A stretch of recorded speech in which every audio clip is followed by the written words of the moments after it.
মানবিক করিডোর বা চ্যানেল নামে বাংলাদেশকে যুদ্ধক্ষেত্রে পরিণত করার পায়তারা করা হচ্ছে। আমি প্রধান উপদেষ্টা ডক্টর মোহাম্মদ ইউনূস সাহেবকে বলতে চাই, আপনি এমন একজন ব্যক্তিকে জাতীয় নিরাপত্তা উপদেষ্টা বানিয়েছেন দেশের জন্য যার কোনো দৃশ্যমান অবদান নেই।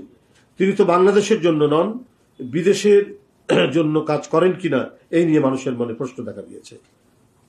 মানবিক করিডোর বা চ্যানেল নামে বাংলাদেশকে যুদ্ধক্ষেত্রে পরিণত করার পায়তারা করা হচ্ছে। তিনি বাংলাদেশকে অস্থির করার পরিকল্পনা করছেন, কিন্তু আমরা তা হতে দেব না।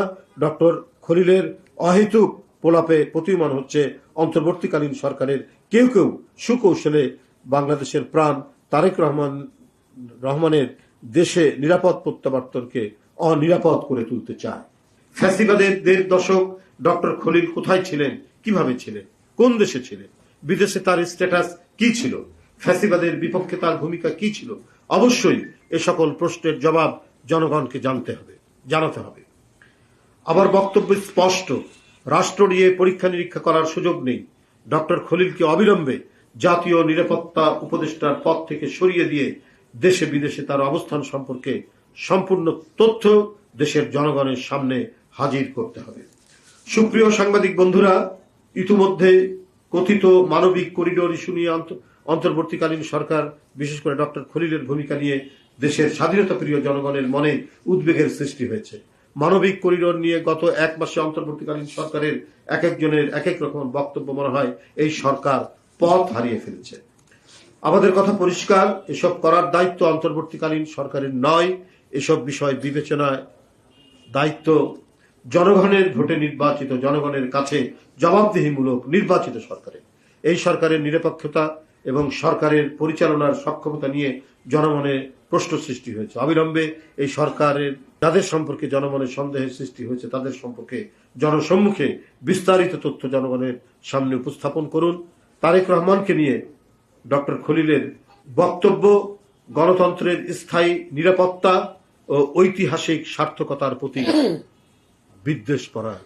আমি ডক্টর খলিলের গতকালকের যে বক্তব্য, বাংলাদেশ জাতীয়তাবাদী দলের ভারপ্রাপ্ত চেয়ারম্যান জনাব তারেক রহমানকে জড়িয়ে আমি এর তীব্র নিন্দা এবং প্রতিবাদ জানাচ্ছি এবং বক্তব্য প্রত্যাহার করার জন্য আহ্বান জানাচ্ছি। এবং আমি অন্তর্বর্তীকালীন সরকারের প্রধানকে জানাতে চাই, এই ধরনের বিতর্কিত ব্যক্তিদের উপদেষ্টা পরিষদে রাখলে পরে সরকারের জন্য সুনাম বয়ে আনবে না। অবিলম্বে তার পদত্যাগ দাবি করছি। ধন্যবাদ সবাইকে।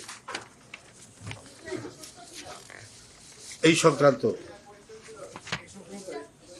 আমি শুধু এইটুকু বলতে পারি, আদালতের এই আজকের যে রায় যেটা দিয়েছে এটা জনগণের প্রত্যাশার প্রতিফলন হয়েছে। আর আন্দোলন নিয়ে আর কি ব্যাপার কি হতে পারে এটা ওরা ওখানে ঘোষণা দেবে, যারা এই আন্দোলন নেতৃত্ব দিচ্ছেন, যারা আন্দোলন কার্যকর করছেন তারাই। ধন্যবাদ। সেটা তো আন্দোলনকারীরা তাদের কর্মসূচি, সেই কর্মসূচি অনুযায়ী তারা করতেই পারে। তারা তো কিছু দাবি নিয়ে কাজ করছে, তো অতএব তাদের সাথে আমাদের তো এটার মেলানোর কোনো ইয়ে নেই। আরো যে সমস্ত বক্তব্য যা দিয়েছেন এর মধ্যে, তাতে আমার মনে হয়েছে যে জনগণ এ ব্যাপারে মানে পরিচ্ছন্ন হননি, মানে জনগণের মন মানে ইয়ে হয়নি, এখন স্পষ্ট হয়নি আর কি। ওনার বক্তব্যটা পরিচ্ছন্ন হয়নি এখনো পর্যন্ত, এটা ক্লিয়ার করেনি। কারণ এই প্রশ্নটা আসলোই কেন, মানবিক করিডোরের প্রশ্নটা কে নিয়ে এসছে? উনি তো জাতীয় নিরাপত্তা উপদেষ্টার দায়িত্বে আছেন, নিশ্চয়ই সরকারের কাছে তিনি স্বাভাবিকভাবে পররাষ্ট্র সংক্রান্ত কোনো বিষয় হলে পরে, স্বরাষ্ট্র সংক্রান্ত কোনো বিষয় হলে সেই দপ্তরকেই ধরবে, তার উপদেষ্টাকে ধরবে। এটা তো তার সাবজেক্ট। এটা যেহেতু তার সাবজেক্ট, সেহেতু মানে সবাই জনগণেরও ধারণা এবং বিশ্বাস বিষয়টা তিনি উপস্থাপন করেছেন এবং তিনি কনভিন্স করেছেন সরকারকে। ধন্যবাদ।